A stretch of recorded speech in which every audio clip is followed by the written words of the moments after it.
Oke Bapak Ibu, kita akan membicarakan tentang literasi digital bagi tenaga pendidik dan anak didik di era digital, ya. Bagaimana peran kita sebagai pendidik ketika kemajuan teknologi ini sangat pesat. Perlu pengawasan bagi kita sebagai pendidik agar para murid kita bisa kita koordinasi secara baik dan tidak mendapatkan efek negatif dari kemajuan teknologi. Kemudian ini sedikit biodata saya Bapak Ibu.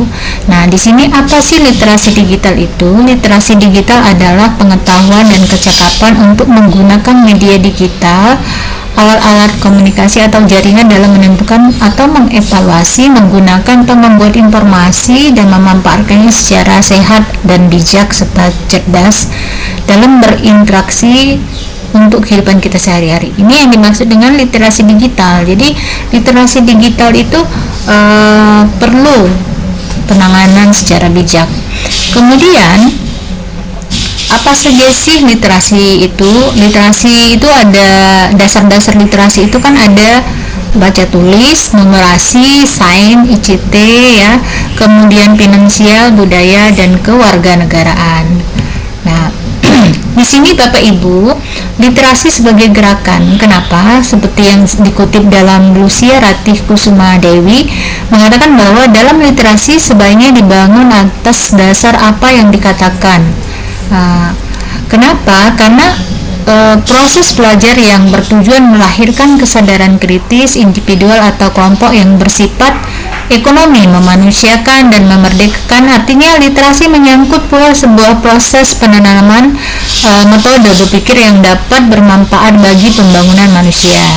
Jadi bagaimana kita menjadikan manusia itu memiliki karakter dalam berpikir.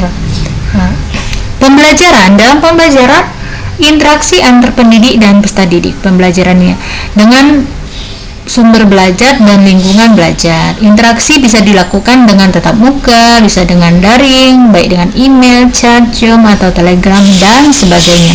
Sumber belajar itu bisa foto, buku, film, radio, TV, internet, YouTube, Google dan sejenisnya ya, banyak sekali aplikasi. Dalam situasi apapun, jika jiwa karakter kita pendidik, kita bisa menerapkan dan mencari cara untuk mendidik peserta didik, pendidikan yang menjiwai karakternya dan mencerdaskan bangsa. Ya Bapak Ibu, kemudian di sini juga kita harus memahami apa sih kelas dan perpustakaan digital yang efektif itu. Ya, diantaranya bisa kita lihat Google, kemudian pemanfaatan media-media seperti Quizizz ya, itu bisa kita gunakan dalam proses ya pembelajaran. Nah, di sini juga ada kita bahas penyebab tingkat literasi Indonesia yang rendah itu di mana infrastruktur pendidikan, listrik dan laboratorium komputer, akses terhadap internet, teknologi, komunikasi dan informasi. Ini dikutip dari Hairil Abdini. Kemudian peringkat pendidikan Indonesia di dunia itu menurut UNESCO di sini saya memang belum ke yang terbaru, tetapi peringkatnya kita masih sangat memperhatikan. Di sini kita peringkat bawah ya Bapak Ibu. Nah, peringkat membaca kita juga menurut UNESCO masih di peringkat yang terbawah, dan ini menjadi PR untuk kita semua. Kemudian bagaimana cara mengenal literasi digital kepada anak? Pertama, mengajari anak untuk berpikir kritis. Kedua, ajarkan mereka tentang kejujuran. Yang ketiga, ajarkan kepada anak cara mengelola identitas online. Kemudian menggunakan media sosial untuk pembelajaran. Itu bisa kita gunakan ya. Nah, kemudian media sosial yang begitu pesat maju itu pasti akan ada pelecehan seksual ya Bapak Ibu ya, yang terjadi di dunia maya. Nah, peserta didik diharapkan seleksi dalam menggunakan aplikasi, menggunakan media sosial seperti chattingan lewat Facebook, IG dan sebagainya. Akan jauh lebih baik menggunakan aplikasi Quizizz untuk proses pembelajaran ya, dan ini akan jauh lebih membantu.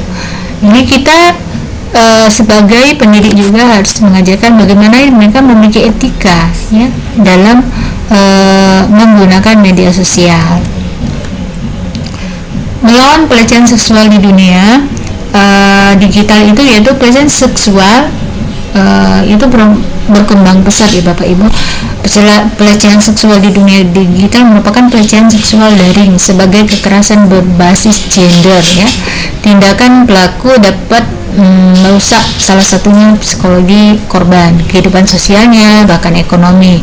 Jika teridentifikasi, maka selain kita memblokir ya Bapak Ibu, ataupun mengabaikan ataupun melaporkan ya. Dan ini harus kita ajarkan kepada murid-murid kita. Nah, siapa saja yang rawan korban kekerasan seksual ini? Ya pasti kebanyakan itu adalah perempuan. Kemudian perempuan yang belum menikah. Kekerasan yang lain bisa dalam bentuk kekerasan fisik, ya, kekerasan hubungan pertemanan atau antara pacar sama pacar gitu. Itu juga termasuk dalam kekerasan terhadap kemajuan teknologi yang bisa menyebabkan banyak faktor seperti kita bisa depresi ya Bapak Ibu ya, psikologi terganggu, kemudian justru bisa juga pada akhirnya bunuh diri karena hal tersebut. Nah, kemudian bagaimana kita mengenal jenis-jenis pelecehan seksual itu yang ada di media sosial ya? Ya, di sini ada beberapa ya Bapak Ibu, seperti body shaming ya. Body shaming ini adalah penyebaran aspek seksual pelaku pada pelecehan seksual yang mana di dalam ranah menyerang aspek gendernya ya, perempuan ya.